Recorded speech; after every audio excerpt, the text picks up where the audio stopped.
Oi, meu nome é Júlia e o tema da apresentação é Relações de Massa. Antes de eu realmente começar a explicar o conteúdo, eu trouxe uma introdução que responde duas perguntas muito importantes. A primeira é: o que são relações de massa?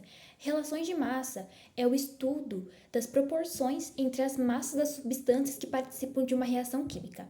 A segunda pergunta é por que elas são importantes?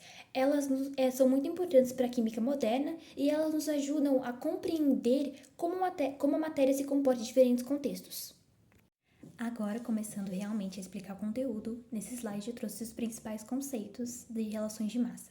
Como primeiro tópico, nós temos a massa atômica, que é a forma padrão para medir a massa dos átomos, que é expressa em unidade de massa atômica, com a letra U. Já a massa molar é a massa contida em um mol de substância, e o mol seria a unidade utilizada para exprimir a quantidade de matéria. Um mol corresponde a aproximadamente 6,022 vezes 10 elevado a 23 partículas. E, por último, temos as fórmulas químicas, que são representações que mostram a composição e a estrutura das substâncias químicas, permitindo, assim, identificarmos os elementos presentes e suas quantidades. Agora, nesse slide, vamos falar um pouco sobre a Lei de Conservação das Massas, que também é conhecida como Lei de Lavoisier.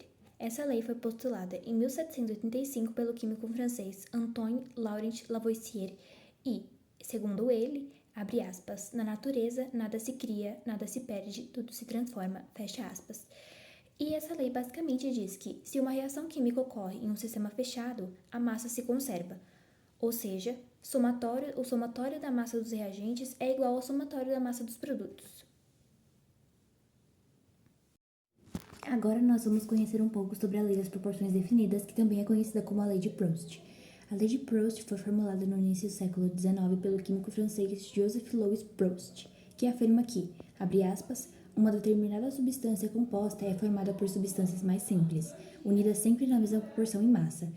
Assim, depois que Proust fez diversas experiências de pesagem, ele constatou que a massa dos reagentes e dos produtos podem se alterar com a reação química, mas sempre terá relações proporcionais.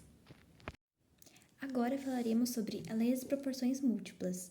A Lei das Proporções Múltiplas foi postulada por John Dalton, que foi um químico britânico que também trouxe contribuições para a física, além de ser pioneiro em estudos sobre meteorologia. Dalton observou que ao reagirem duas substâncias, se mantivermos a massa de uma constante, ao alterarmos a massa da outra, obteremos substâncias diferentes. E agora vamos falar um pouco sobre equações químicas balanceadas. Reações químicas são representadas por meio de equações. As quantidades reagentes e formadas em uma equação são representadas por números e ajustadas por meio do balanceamento da equação química.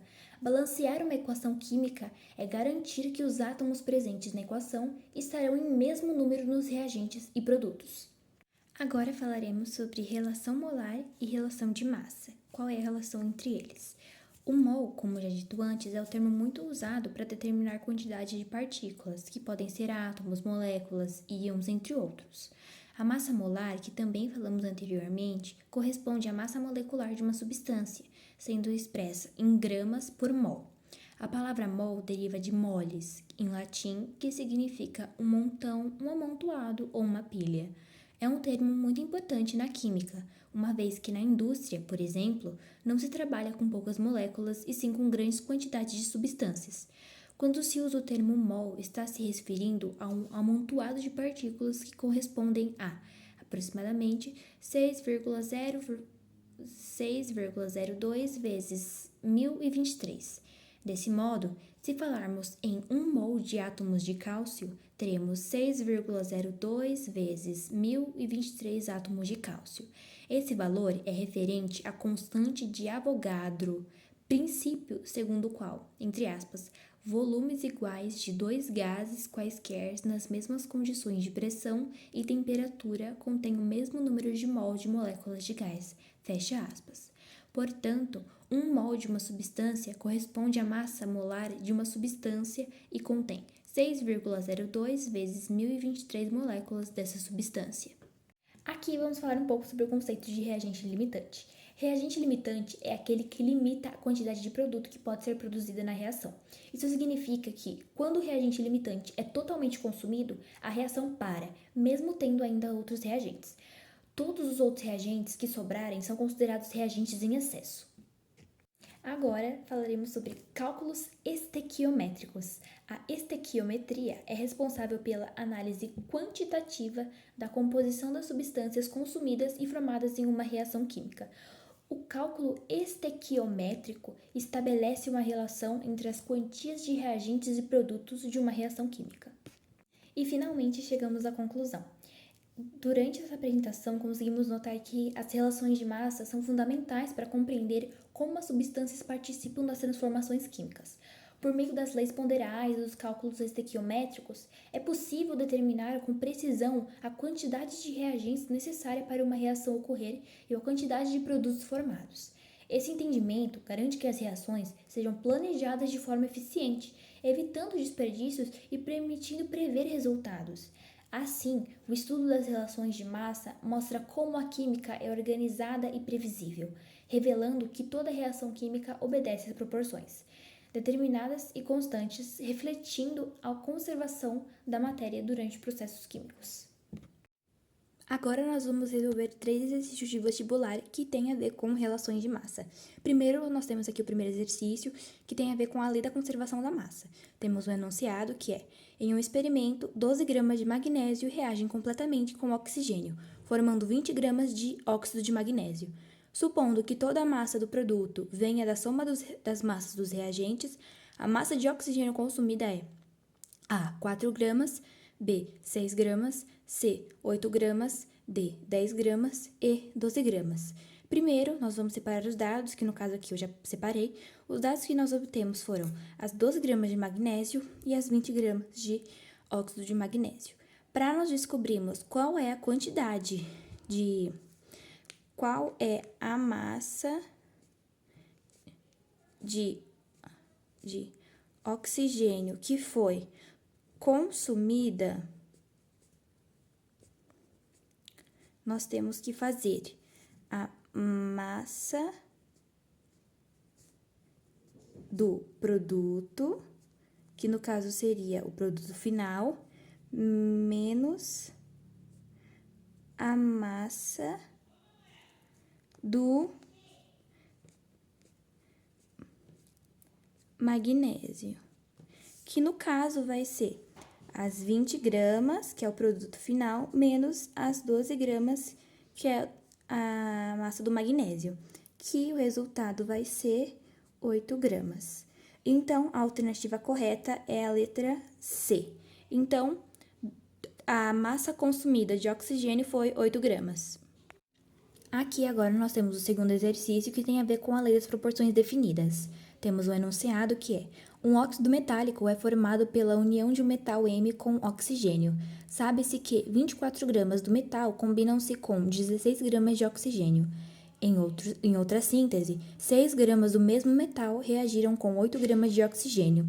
Qual foi a massa do oxigênio que realmente reagiu com 6 gramas do metal? Temos as alternativas, que é A, 2 gramas, B, 3 gramas, C, 4 gramas, D, 6 gramas e E, 8 gramas. Primeiro, vamos coletar os dados que já estão aqui, que o importante é que nós sabemos que 24 gramas do metal combinam-se com 16 gramas de oxigênio.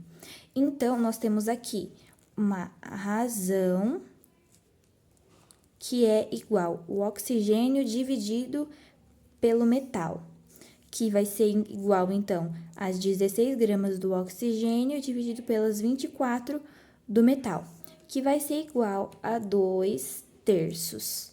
Então, nós temos aqui, para as 6 gramas do metal, nós temos a massa do oxigênio, que é igual a 6 vezes 2/3, que é igual a 4. Nós fizemos as 6 gramas do metal e fizemos 6 vezes os 2/3, que vai ser 4 gramas. Então, a resposta correta é a letra C, 4 gramas.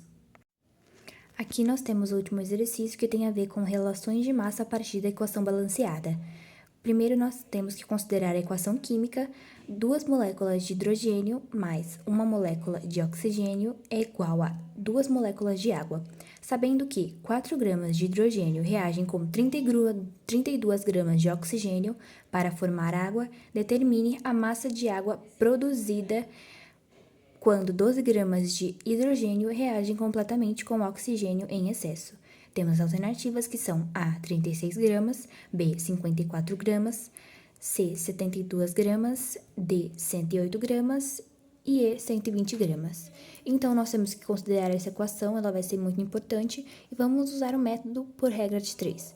A informação dada é que 4 gramas de hidrogênio mais 32 gramas de oxigênio formam 36 gramas de H2O, ou seja, água.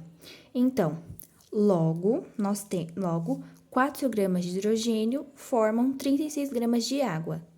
Então, para 12 gramas de hidrogênio, que é igual a 3 vezes as 4 gramas, nós teremos